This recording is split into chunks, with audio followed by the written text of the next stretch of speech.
abakobwa 10 ibo bari bategereje umukwe wabo, 5 arabanyabwenge, abandi 5 arabapfu.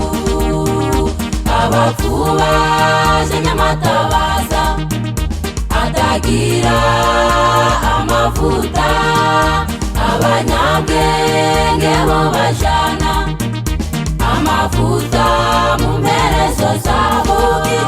Mu gicuku umukwe yaraje, abanyabwenge bamusanganira n'ibyishimo bati kaze kaze mwami wacu, ni wowe twari dutegereje.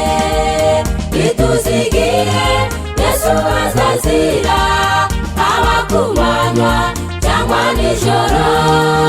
Icy'ingenzi nuko yasanga twiteguye, akatujana mu bwami bw'ijuru.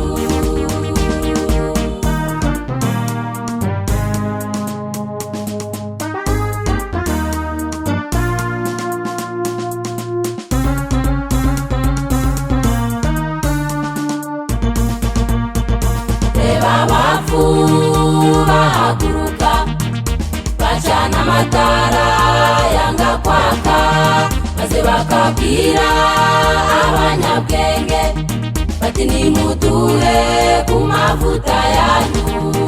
Abanyabwenge bati nimugende muje kwigurira mu bacuzi, bagaruka bagasanga rukinze, bagahera hanze kandi barayijoro.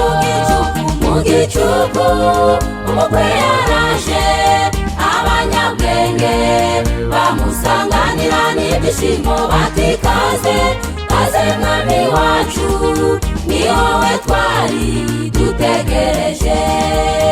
Ituzigiye Yesu azazira, haba ku manywa cyangwa nijoro. Icy'ingenzi nuko yasanga twiteguye, akatujana mu bwami bw'ijuru.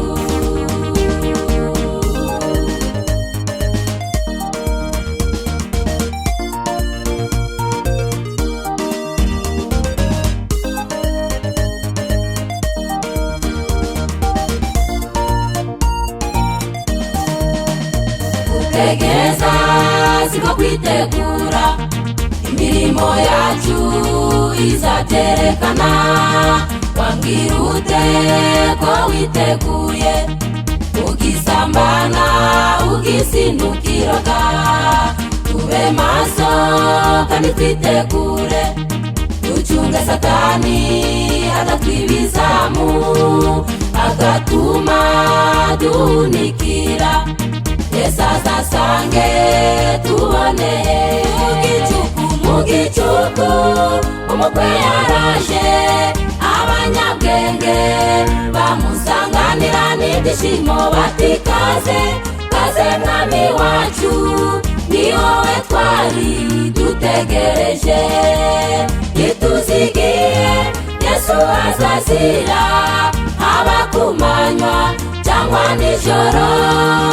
Icy'ingenzi nuko yasanga twiteguye, akatujana mu bwami bw'ijuru. Icy'ingenzi nuko yasanga twiteguye, akatujana mu bwami bw'ijuru. Icy'ingenzi nuko yasanga twiteguye,